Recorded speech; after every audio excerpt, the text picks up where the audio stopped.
పరీక్షిత్తు చెప్పుకున్నాడు భూదేవితో.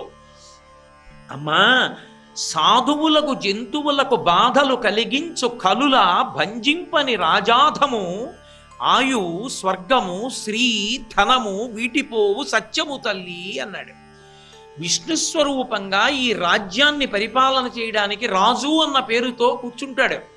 ఎవడు పరిపాలనాంశతో కూర్చునున్నాడో ఆ పరిపాలనాంశతో కూర్చున్నవాడు శాస్త్ర ప్రకారము రక్షింపబడవలసినటువంటి సాధుజీవులను సత్పురుషులను రక్షించకుండా వాళ్ళు బాధపడుతున్నా చూస్తూ ఊరుకుంటే అలా కూర్చున్నవాడెవరో వాడి యొక్క ఐశ్వర్యము స్వర్గము వాడి యొక్క పైలోకములు అన్ని నశించిపోతాయమ్మా. అందుకని నా కర్తవ్యం నేను కాపాడి తీరాలమ్మా అన్నాడు. శిష్టజన రక్షణంబును దుష్టజన నిగ్రహంబును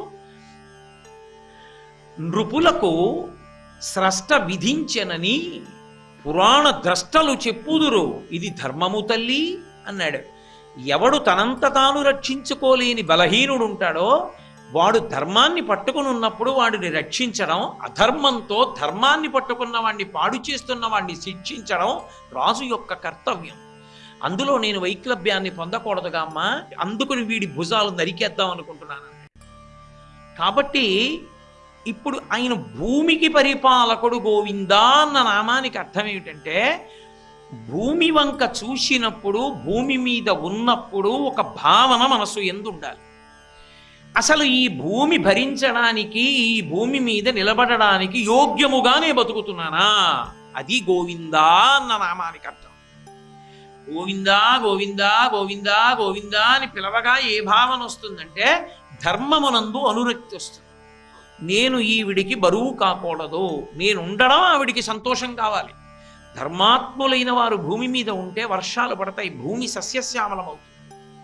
నేను అటువంటి వాడిని కావాలి తప్ప నేను తల్లికి బరువు కాకూడదు అన్న భావన మనసు యందు అన్వయం అవ్వాలి అంటే గోవిందా అన్న నామంతో పిలవాలి. అది భూమికి రక్షకుడన్న మాటకు అర్థం.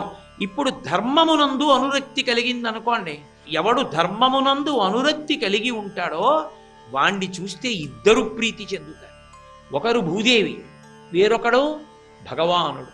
ఇద్దరికీ పరమ సంతోషంగా ఉంటుంది ధర్మాత్ముడైన వాడు జీవించి ఉండడం. అందుకు కదూ రాక్షస కులమునందు జన్మించినప్పటికీ విభీషణుడు ఆపత్కాలమునందు కూడా నా మనసు ధర్మమునందు ప్రవర్తించుగాక అని చతుర్ముఖ బ్రహ్మగారిని వరం అడిగితే నీకు మృత్యువు లేదు చిరంజీవి అన్నాడు. ఎవడు ధర్మమునందు నిలబడాలనుకుంటాడో వాడు చిరంజీవిత్వాన్ని పొందుతాడు. ఎవడు అధర్మాన్ని కోరుకుంటాడో వాడికి ఎంత తపస్సున్నా నిలబడలేడు. 10 తలలున్నా తపస్సున్నా రావణుడు ఏమైపోయాడు, వెళ్ళిపోయాడా లేదా? కాబట్టి ధర్మము శాశ్వతము, ధర్మము సత్యము, ధర్మము మనిషిని కాపాడుతుంది. అటువంటి ధర్మమునందు అనురక్తి భగవంతుడు చెప్పినట్లు మనం బ్రతుకుదాం అనే ఆలోచన దేని వలన కలుగుతుంది అంటే గోవిందా గోవిందా గోవిందా అన్న నామాన్ని పలుకుతుంటే ధర్మమునందు అనురక్తి కలిగి భూమి ఎవరి సొత్తో తెలుస్తుంది. లేనినాడు సగరపుత్రులు ఏం చేశారు, 60,000 మంది భూమికి ఇష్టం వచ్చినట్టు గోతులు పెట్టారు. గోతులు పెట్టి కనపడ్డ ప్రాణిని కనపడ్డట్టుగా చంపేస్తూ పాతాళం వరకు వెళ్ళిపోయారు. అప్పుడు దేవతలందరూ వెళ్ళారు, ఈ భూమిని పాడు చేసేస్తున్నాడు ఎలా ఈ సగర పుత్రులని. వెంటనే మహానుభావుడైనటువంటి బ్రహ్మగారు అన్నాడు, కాపిలం రూపమాస్తాయ ధారయత్యం ధరణీమిమాం, ధారయనిశం ధరణీమిమాం. అనిశము ఎల్లప్పుడూ కూడా ఈ భూమినంతటినీ కాపాడి దీనిని రక్షించేవాడు శ్రీ మహావిష్ణువు. ఆయన కపిల మహర్షి అన్న రూపంలో ఉన్నారు, ఆయన చంపేస్తారు ఇలాంటి పనులు చేస్తే.